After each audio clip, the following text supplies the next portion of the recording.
apalagi tempat-tempat hiburan, karaoke, diskotik, hiburan malam remang-remang, digerebek sama Satpol PP, enggak pengaruh. Selesai, hidup lagi. Dituntut sama polisi, sama teman-teman tentara POM, seminggu buka lagi. Iya, begitu kena COVID, tutup sendiri ya.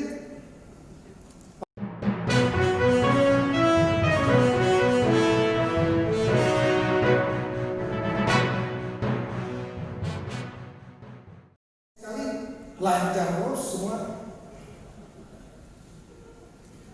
Apalagi tempat-tempat hiburan, karaoke, diskotik, hiburan malam remang-remang, digerebek sama Satpol PP, enggak pengaruh.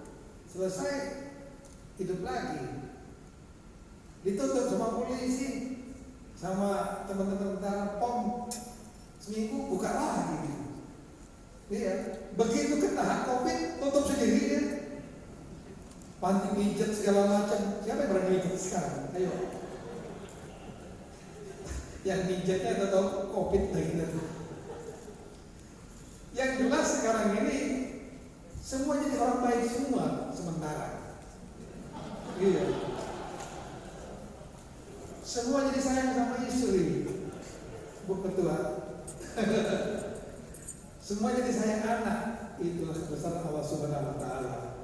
Iya, menurunkan COVID ini pasti ada hikmahnya. Herd immunity. Tapi mudah-mudahan tadi Allah yang mengakhiri dengan skenario yang paling mudah.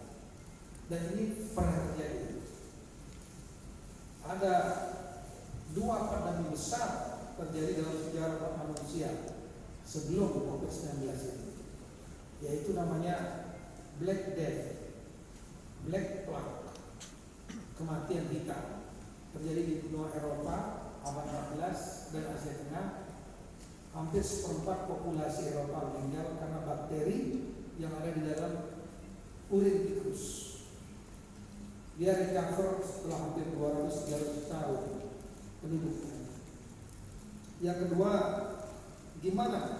Yang kedua adalah Spanish flu yang kita sekarang kenal sehari-hari sebagai flu, influenza 1917-1920.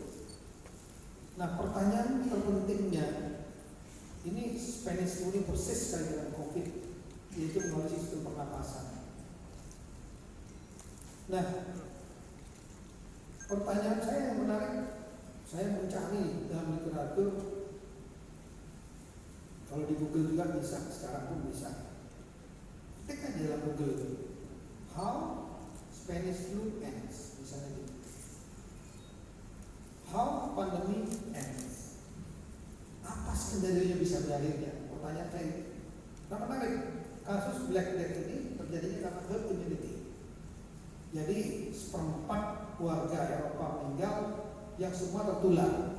Setelah itu yang kuat bertahan. 3/4 bertahan, seperempat KO. Oke. Tapi dalam kasus Spanish flu terjadi dua, yaitu vaksinnya nggak ketemu. Vaksinnya nggak ketemu sampai hari ini. Kemudian yang terjadi adalah herd immunity, orang-orang banyak tertular, yang kuat bertahan, yang nggak kuat wafat. Dan kemudian terjadi juga pelemahan virusnya. Jadi virusnya melemah sendiri karena bermutasi